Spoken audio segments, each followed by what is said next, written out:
महाशिव पुराण कथा की सीरीज में आपका स्वागत है। शिव पुराण को 7 संहिताओं और 11 खंडों में बांटा गया है, जिन्हें अलग अलग एपिसोड में बांटकर सुनाया जाएगा। फिलहाल इस एपिसोड में आप सुनेंगे शिव महापुराण का महात्म।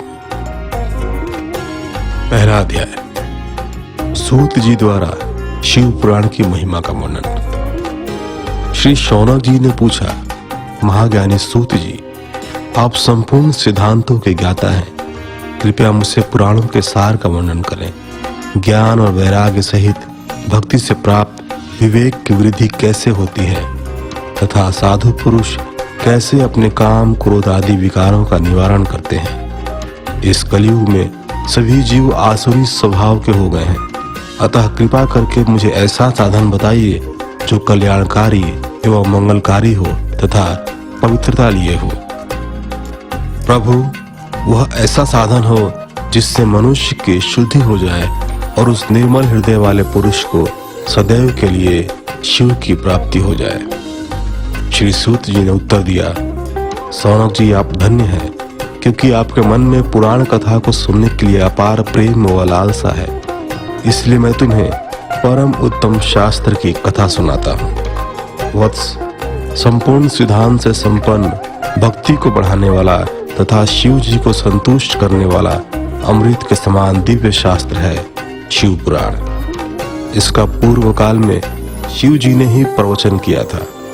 गुरुदेव व्यास ने सनत कुमार मुनि का उपदेश पाकर आदर पूर्वक इस पुराण की रचना की है। यह पुराण कलयुग में मनुष्यों के हित का परम साधन है। शिव पुराण परम उत्तम शास्त्र है। इस पृथ्वी लोक में सभी मनुष्यों को भगवान शिव के विशाल स्वरूप को समझना चाहिए। इसे पढ़ना एवं सुनना सर्व साधन है। यह मनवांछित फलों को देने वाला है। इससे मनुष्य निष्पाप हो जाता है तथा इस लोक में सभी सुखों का उपभोग करके अंत में शिवलोक को प्राप्त करता है। शिव पुराण में 24,000 श्लोक हैं, जिसमें 7 संहिताएं हैं। शिव पुराण परब्रह्म परमात्मा के समान गति प्रदान करने वाला है। मनुष्य को पूरी भक्ति एवं संयम पूर्वक इसे सुनना चाहिए। जो मनुष्य प्रेम पूर्वक नित्य इसको बाँचता है या इसका पाठ करता है, वह निसंदेह पुण्यात्मा है। भगवान शिव उस विद्वान पुरुष पर प्रसन्न होकर उससे अपना धाम प्रदान करते हैं। प्रतिदिन आदर पूर्वक शिव पुराण का पूजन करने वाले मनुष्य संसार में संपूर्ण भोगों को भोग कर भगवान शिव के पद को प्राप्त करते हैं। वे सदा सुखी रहते हैं। शिव पुराण में भगवान शिव का सर्वस्व है। इस लोक और परलोक में सुख की प्राप्ति के लिए आदर पूर्वक इसका सेवन करना चाहिए। यह निर्मल शिव पुराण धर्म, अर्थ, काम और मोक्ष रूप चारों पुरुषार्थों को देने वाला है। अतः सदा प्रेम पूर्वक इससे सुनना एवं पढ़ना चाहिए। इस प्रकार पहला अध्याय समाप्त हुआ। शिव पुराण महात्म्य का दूसरा अध्याय, देवराज को शिवलोक की प्राप्ति और चंचुला का संसार से वैराग्य। श्री शौनक जी ने पूछा, आप धन्य हैं सूत जी, आप परमार्थ तत्व के ज्ञाता हैं। आपने हम पर कृपा करके हमें यह अद्भुत और दिव्य कथा सुनाई है। भूतल पर इस कथा के समान कल्याण का और कोई साधन नहीं है। आपकी कृपा से यह बात हमने समझ ली है। सूत जी, इस कथा के दौरान कौन से पापी शुद्ध होते हैं, उन्हें कृपा पूर्वक बताकर इस जगत को कृतार्थ कीजिए। सूत जी बोले, मुने, जो मनुष्य पाप, दुराचार तथा काम, क्रोध, मद, लोभ में निरंतर डूबे रहते हैं, वे भी शिव पुराण पढ़ने अथवा सुनने से शुद्ध हो जाते हैं तथा उनके पापों का पूर्णतया नाश हो जाता है। इस विषय में मैं तुम्हें एक कथा सुनाता हूँ। बहुत पहले की बात है। किरातों के नगर में देवराज नाम का एक ब्राह्मण रहता था। वह ज्ञान में दुर्बल, गरीब, रस बेचने वाला तथा वैदिक धर्म से विमुख था। वह स्नान संध्या नहीं करता था तथा उसमें वैश्यवृत्ति बढ़ती ही जा रही थी। वह भक्तों को ठगता था। उसने अनेक मनुष्यों को मारकर उन सबका धन हड़प लिया था। उस पापी ने थोड़ा सा भी धन धर्म के काम में नहीं लगाया था। वह वेश्यागामी तथा आचार भ्रष्ट था। एक दिन वह घूमता हुआ दैवयोग से प्रतिष्ठानपुर, जो कि फिलहाल के झूसी प्रयाग में, वहां जा पहुंचा। वहां उसने एक शिवालय देखा जहां बहुत से साधु महात्मा एकत्र हुए थे। देवराज वहीं ठहर गया। वहां रात में उससे ज्वर आ गया, अर्थात बुखार आ गया, और उससे बड़ी पीड़ा होने लगी। वहीं पर एक ब्राह्मण देवता शिव पुराण की कथा सुना रहे थे। ज्वर में पड़ा देवराज भी ब्राह्मण के मुख से शिव कथा को निरंतर सुनता रहता था। 1 मास बाद देवराज ज्वर से पीड़ित अवस्था में चल बसा। यमराज के दूत उसे बांधकर यमपुरी ले गए। तभी वहां शिवलोक से भगवान शिव के पार्षदगण आ गए। वे कर्पूर के समान उज्जवल थे। उनके हाथ में त्रिशूल, संपूर्ण शरीर पर भस्म और गले में रुद्राक्ष की माला उनके शरीर की शोभा बढ़ा रही थी।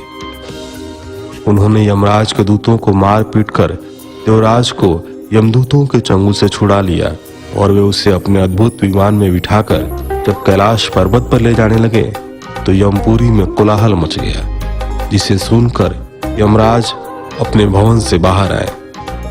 साक्षात रुद्रों के समान प्रतीत होने वाले इन दूतों का धर्मराज ने विधि पूर्वक पूजन कर ज्ञान दृष्टि से सारा मामला जान लिया। उन्होंने भय के कारण भगवान शिव के दूतों से कोई बात नहीं पूछी। तत्पश्चात शिवदूत देवराज को लेकर कैलाश चले गए, और वहां पहुंचकर उन्होंने ब्राह्मण को करुणावतार भगवान शिव के हाथों सौंप दिया। शौनक जी ने कहा, महाभाग सूत जी, आप सर्वज्ञ हैं। आपकी कृपा प्रसाद से मैं कृतार्थ हुआ। इस इतिहास को सुनकर मेरा मन आनंदित हो गया है। अतः भगवान शिव में प्रेम बढ़ाने वाली दूसरी कथा भी कहिए। 3रा अध्याय। श्री सूत जी बोले, शौनक सुनो, मैं तुम्हारे सामने एक अन्य गोपनीय कथा का वर्णन करूंगा, क्योंकि तुम शिव भक्तों में अग्रगण्य एवं वेद वेताओं में श्रेष्ठ हो। समुद्र के निकटवर्ती प्रदेश में वाष्कल नामा गांव है, जहां वैदिक धर्म से विमुख महापापी मनुष्य रहते हैं। वे सभी दुष्ट हैं एवं उनका मन दूषित विषय भोगों में ही लगा रहता है। वे देवताओं एवं भाग्य पर विश्वास नहीं करते। वे सभी कुटिल वृत्ति वाले हैं, किसानी करते हैं और विभिन्न प्रकार के अस्त्र शस्त्र रखते हैं। वे व्यभिचारी हैं। वे इस बात से पूर्णतः अनजान हैं कि ज्ञान, वैराग्य तथा सद्धर्म ही मनुष्य के लिए परम पुरुषार्थ है। वे सभी पशु बुद्धि हैं। अन्य समुदाय के लोग भी उन्हीं की तरह बुरे विचार रखने वाले धर्म से विमुख हैं। वे नित्य कुकर्म में लगे रहते हैं एवं सदा विषय भोगों में डूबे रहते हैं। वहां की स्त्रियां भी बुरे स्वभाव की, शिक्षाचारिणी, पाप में डूबी, कुटिल सोच वाले और व्यभिचारिणी हैं। वे सभी सद्व्यवहार तथा सदाचार से सर्वथा शून्य हैं। वहां सिर्फ दुष्टों का निवास है। वाष्कल नामा गांव में बिंदुक नाम का एक ब्राह्मण रहता था। वह अधर्मी, दुराचारी व महापापी था। उसकी स्त्री बहुत सुंदर थी। उसका नाम चंचुला था। वह सदा उत्तम धर्म का पालन करती थी, परंतु बिंदुक वेश्यागामी था।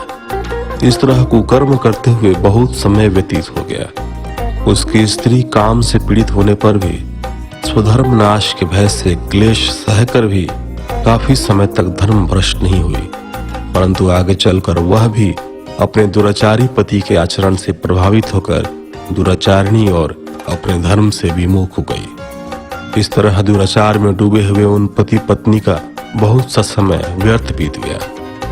वेश्यागामी, दूषित बुद्धि वाला वह दुष्ट ब्राह्मण बिंदुक समयानुसार मृत्यु को प्राप्त हो गया और नरक में चला गया।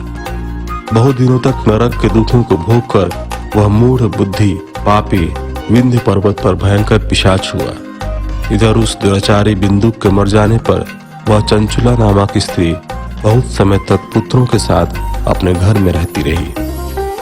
पति की मृत्यु के बाद वह भी अपने धर्म से गिरकर पर पुरुषों का संग करने लगी थी। सतियां विपत्ति में भी अपने धर्म का पालन करना नहीं छोड़ती। यही तो तप है। तप कठिन तो होता है, लेकिन इसका फल मीठा होता है। विषयी इस सत्य को नहीं जानता, इसलिए वह विषयों के विष फल का स्वाद लेते हुए भोग करता है। एक दिन देवयोग से किसी पुण्य पर्व के आने पर वह अपने भाई बंधुओं के साथ गोकर्ण क्षेत्र में गई। उसने तीर्थ के जल में स्नान किया एवं बंधुजनों के साथ यत्र तत्र घूमने लगी। घूमते घूमते वह एक देव मंदिर में गई। वहां उसने एक ब्राह्मण के मुख से भगवान शिव की परम पवित्र एवं मंगलकारी कथा सुनी।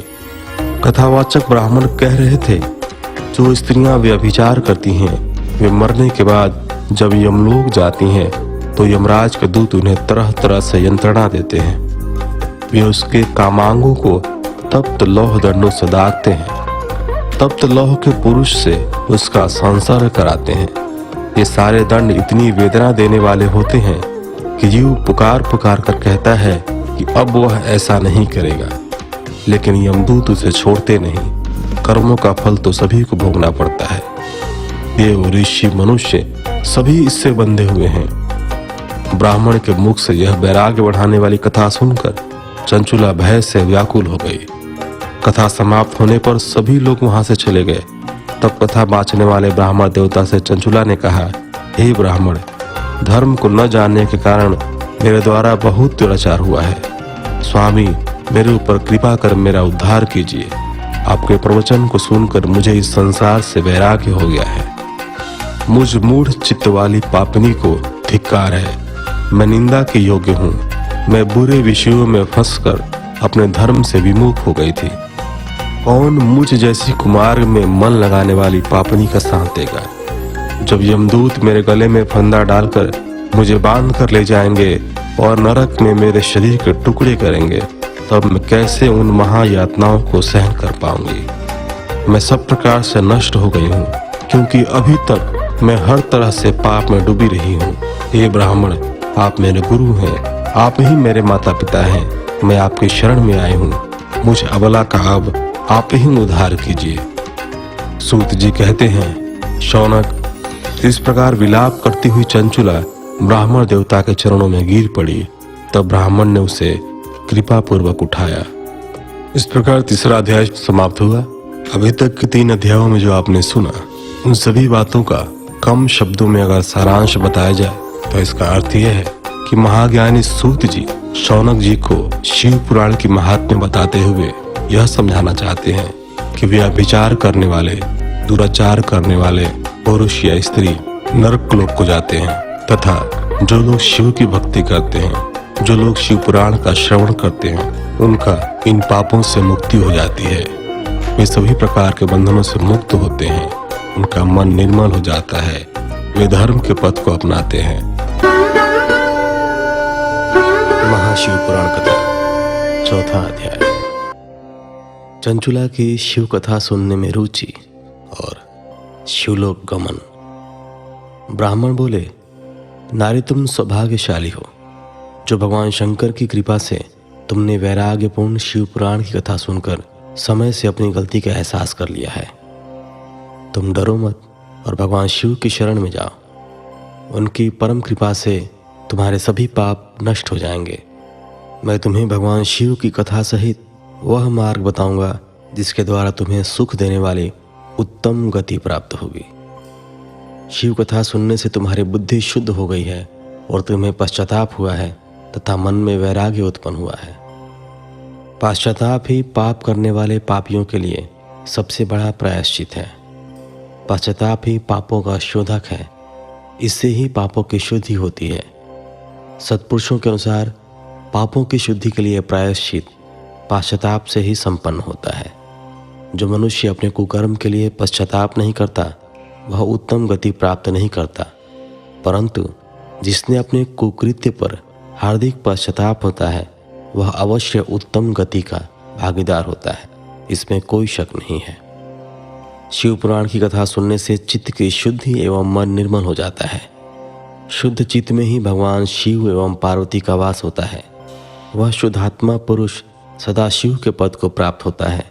इस कथा का श्रवण सभी मनुष्यों के लिए कल्याणकारी है, अतः इसकी आराधना एवं सेवा करनी चाहिए। यह कथा भवबंधन रूपी रोग का नाश करने वाली है। भगवान शिव की कथा सुनकर हृदय में उसका मनन करना चाहिए। इससे चित्त की शुद्धि होती है। चित्त शुद्धि होने से ज्ञान और वैराग्य के साथ महेश्वर की भक्ति निश्चय ही प्रकट होती है तथा उनके अनुग्रह से दिव्य मुक्ति प्राप्त होती है। जो मनुष्य माया के प्रति आसक्त है वह इस संसार बंधन से मुक्त नहीं हो पाता। हे ब्राह्मण पत्नी, तुम अन्य विषयों से अपने मन को हटाकर भगवान शंकर की इस पावन कथा को सुनो। इससे तुम्हारे चित्त की शुद्धि होगी और तुम्हें मोक्ष की प्राप्ति होगी। जो मनुष्य निर्मल हृदय से भगवान शिव के चरणों का चिंतन करता है उसकी एक ही जन्म में मुक्ति हो जाती है।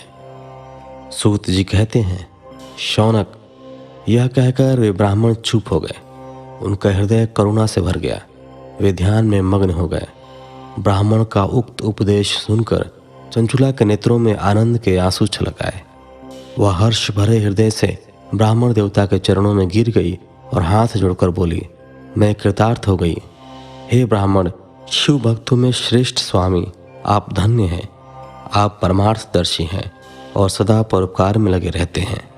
साधो, मैं नरक के समुद्र में गिर रही हूँ, कृपा कर मेरा उद्धार कीजिए। जिस पौराणिक व अमृत के समान सुंदर शिव पुराण कथा की बात आपने की है उसे सुनकर ही मेरे मन में वैराग्य उत्पन्न हुआ है। उस अमृतमयी शिव पुराण कथा को सुनने के लिए मेरे मन में बड़ी श्रद्धा हो रही है। कृपया आप मुझे उसे सुनाइए। सूत जी कहते हैं, शिव पुराण की कथा सुनने की इच्छा मन में लिए हुए चंचुला उन ब्राह्मण देवता की सेवा में वहीं रहने लगी। उस गोकर्ण नामक महाक्षेत्र में उन ब्राह्मण देवता के मुख से चंचुला शिव पुराण की भक्ति, ज्ञान और वैराग्य बढ़ाने वाली और मुक्ति देने वाली परम उत्तम कथा सुनकर कृतार्थ हुई। उसका चित्त शुद्ध हो गया। वह अपने हृदय में शिव के सगुण रूप का चिंतन करने लगी। वह सदैव शिव के सच्चिदानंदमय स्वरूप का स्मरण करती थी। तत्पश्चात अपना समय पूर्ण होने पर चंचुला ने बिना किसी कष्ट के अपना शरीर त्याग दिया। उसे लेने के लिए एक दिव्य विमान वहां पहुंचा। यह विमान शोभा साधनों से सजा था एवं शिवगणों से सुशोभित था। चंचुला विमान से शिवपुरी पहुंची। उसके सारे पाप धुल गए। वह दिव्यांगना हो गई। वह गौरांगी देवी मस्तक पर अर्धचंद्र का मुकुट व अन्य दिव्य आभूषण पहने शिवपुरी पहुंची। वहां उसने सनातन देवता त्रिनेत्रधारी महादेव शिव को देखा। सभी देवता उनकी सेवा में भक्ति भाव से उपस्थित थे। उनकी अंग कांति करोड़ों सूर्यों के समान प्रकाशित हो रही थी। 5 मुख और हर मुख में 3-3 नेत्र थे। मस्तक पर अर्धचंद्राकार मुकुट शोभायमान हो रहा था। कंठ में नील चिन्ह था। उनके साथ में देवी गौरी विराजमान थी जो विद्युत पुंज के समान प्रकाशित हो रही थी। महादेव जी की कांति कपूर के समान गौर थी। उनके शरीर पर श्वेत वस्त्र थे तथा शरीर श्वेत भस्म से युक्त था। इस प्रकार भगवान शिव के परम उज्ज्वल रूप के दर्शन कर चंचुला बहुत प्रसन्न हुई। उसने भगवान को बारंबार प्रणाम किया और हाथ जोड़कर प्रेम, आनंद और संतोष से युक्त हो विनीत भाव से खड़ी हो गई। उसके नेत्रों से आनंद अश्रुओं की धारा बहने लगी।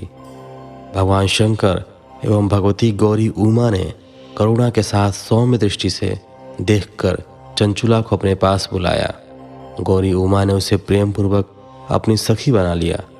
चंचुला सुख पूर्वक भगवान शिव के धाम में उमा देवी की सखी के रूप में निवास करने लगी। 5वां अध्याय, बिंदु का पिशाच योनि से उद्धार। सूत जी बोले, शौनक, एक दिन चंचुला आनंद में मग्न उमा देवी के पास गई और दोनों हाथ जोड़कर उनकी स्तुति करने लगी। चंचुला बोली, हे गिरिराज नंदिनी, स्कंद माता उमा, आप सभी मनुष्यों एवं देवताओं द्वारा पूज्य तथा समस्त सुखों को देने वाली हैं। आप शंभु प्रिया हैं। आप ही सगुणा और निर्गुणा हैं। हे सच्चिदानंद स्वरूपिणी, आप ही प्रकृति की पोषक हैं। हे माता, आप ही संसार के सृष्टि, पालन और संहार करने वाली हैं। आप ही ब्रह्मा, विष्णु और महेश को उत्तम प्रतिष्ठा देने वाली परम शक्ति हैं। सूत जी कहते हैं, शौनक, सदगति प्राप्त चंचुला इस प्रकार देवी की स्तुति कर शांत हो गई। उसकी आंखों में प्रेम के आंसू उमड़ गए।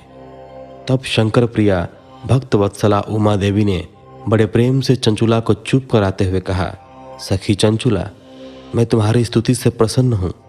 बोलो, क्या वर मांगती हो? चंचुला बोली, हे गिरिराज कुमारी, मेरे पति बिंदुक इस समय कहाँ हैं? उनकी कैसी गति हुई है, मुझे बताइए और ऐसा उपाय कीजिए ताकि हम फिर से मिल सकें। हे महादेवी, मेरे पति एक शूद्र जाति वेश्या के प्रति आसक्त थे और पाप में ही डूबे रहते थे। गिरिजा बोली, बेटी, तुम्हारा पति बिंदुक बड़ा पापी था, उसका अंत बड़ा भयानक हुआ। वेश्या का उपभोग करने के कारण वह मूर्ख नरक में अनेक वर्षों तक अनेक प्रकार के दुख भोग कर अब शेष पाप को भोगने के लिए विंध्य पर्वत पर पिशाच की योनि में रह रहा है। वह दुष्ट वहीं वायु पीकर रहता है और सब प्रकार के कष्ट सहता है। सूत जी कहते हैं, शौनक, गौरी देवी की यह बात सुनकर चंचुला अत्यंत दुखी हो गई। फिर मन को किसी तरह स्थिर करती हुई दुखी हृदय से माँ गौरी से उसने एक बार फिर पूछा, हे महादेवी, मुझ पर कृपा कीजिए और मेरे पापी पति का अब उद्धार कर दीजिए। कृपा करके मुझे वह उपाय बताइए जिससे मेरे पति को उत्तम गति प्राप्त हो सके। गौरी देवी ने कहा, यदि तुम्हारा पति बिंदुक शिवपुराण की पुण्यमयी उत्तम कथा सुने तो वह इस दुर्गति को पार करके उत्तम गति का भागी हो सकता है। अमृत के समान मधुर गौरी देवी का यह वचन सुनकर चंचुला ने दोनों हाथ जोड़कर मस्तक झुकाकर उन्हें बारंबार प्रणाम किया तथा प्रार्थना की कि मेरे पति को शिव पुराण सुनाने की व्यवस्था कीजिए। ब्राह्मण पत्नी चंचुला के बार बार प्रार्थना करने पर शिव प्रिया गौरी देवी ने भगवान शिव की महिमा का गान करने वाले गंधर्वराज तुम्बुरो को बुलाकर कहा, तुम्बुरो, तुम्हारी भगवान शिव में प्रीति है। तुम मेरे मन की सभी बातें जानकर मेरे कार्यों को सिद्ध करते हो। तुम मेरे इस सखी के साथ विंध्य पर जाओ। वहाँ एक महाघोर और भयंकर पिशाच रहता है।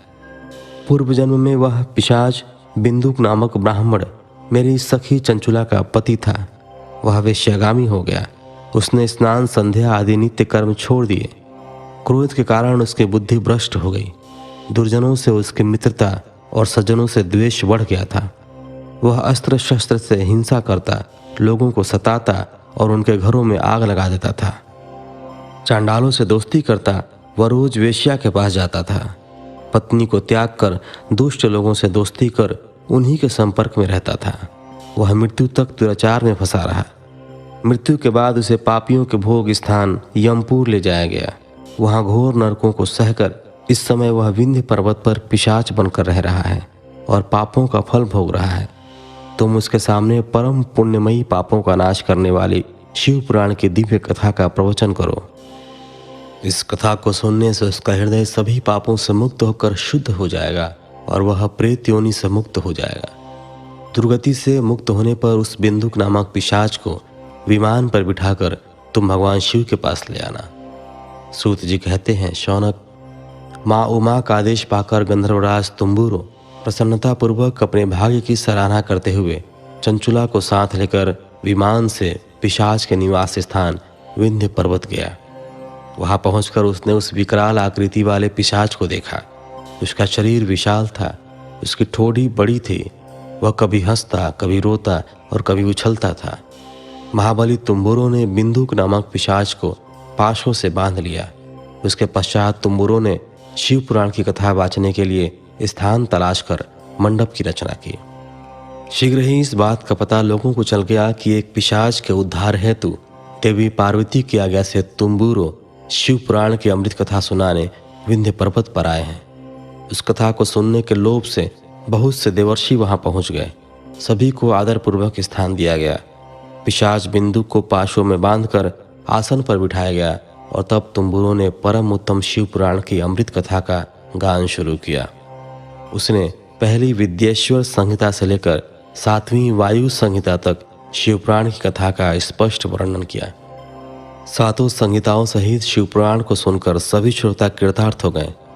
परम पुण्यमय शिव पुराण को सुनकर पिशाच सभी पापों से मुक्त हो गया और उसने पिशाच शरीर का त्याग कर दिया। शीघ्र ही उसका रूप दिव्य हो गया। उसका शरीर गौर वर्ण का हो गया। शरीर पर श्वेत वस्त्र एवं पुरुषों के आभूषण आ गए।